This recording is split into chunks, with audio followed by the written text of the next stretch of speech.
Hi guys, my name is Kieran and welcome of the One Zen Academy and One Zen Wellness.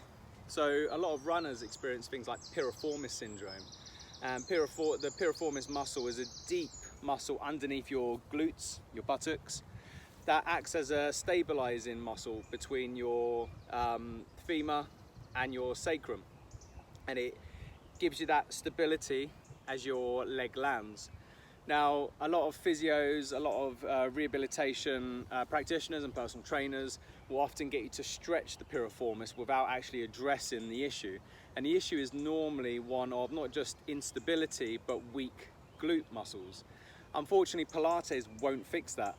Pilates focuses on slow, controlled movements, which is great, but your glute max is primarily made up of fast twitch muscle fibers. In fact, around 80 to 90% of it, in fact. So they need to be treated as such if we want to strengthen them. Doing slow, controlled contractions isn't necessarily going to strengthen them. That's why a lot of people go from the classic bridge position and then they load through a bar and start doing hip extensions with quite a heavy bar. It's because your glute max can handle it, basically. So the reason why it feels so good to stretch the piriformis, because it gets overworked.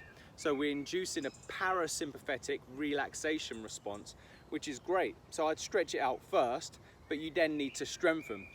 So I'm going to show you a nice deep stretch, and I'm going to show you a few exercises just to stimulate that area, which will be quite useful.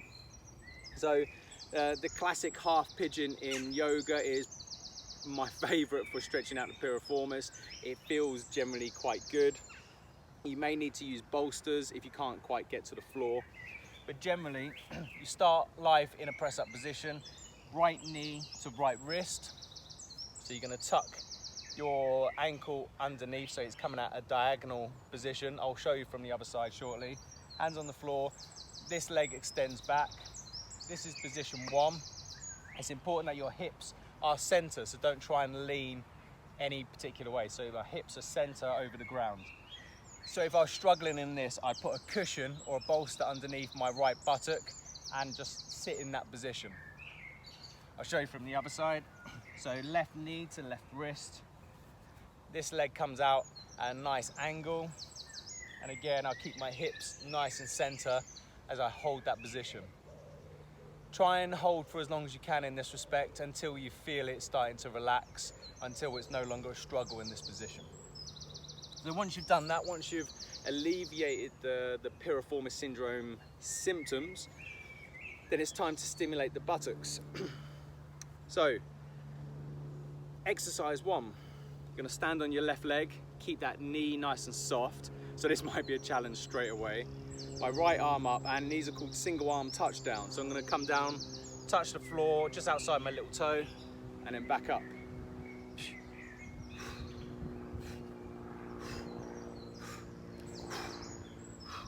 And the idea is you're going to try and speed it up as fast as you can. And you're looking for 15-20 reps. You're looking to really rev the engine of your glute max up. You then repeat on the other side, especially if you're feeling it on both sides. Okay, so that's exercise 1. Exercise 2 is the classic stalk position in yoga. So my right leg's going to extend out, and this is going to be fully extended, arms up. Now, it's important to note, you control your range of motion in this. Don't be dictated by what you think it should look like. So if I can only go to here and back, then that's the range I work with.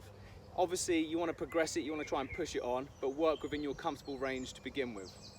So it should build up and look like this. So I might start there, build up, build up,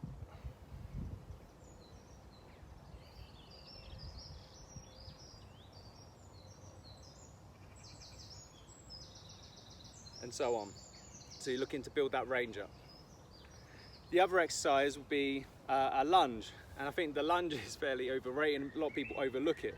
But when the lunge is done correctly, it'll work your glutes, adductors, abductors, quads and hamstrings all at once. It's really important if you're someone who moves a lot or plays like any sort of racket sport, a runner, and weightlifters, for the stability aspect it may give you. And with the classic lunge, it is a sagittal lunge. It's a forward and back movement. So knee over second toe, breathe in as you lower to the ground, breathe out as you push away. So that's the classic lunge, but we're looking to do some rehab or prehab for my piriformis syndrome. So I'm gonna make it look like this.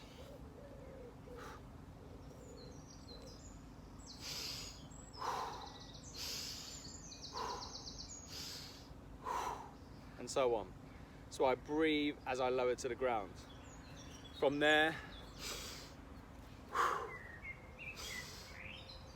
knee over second toe, load through my hips.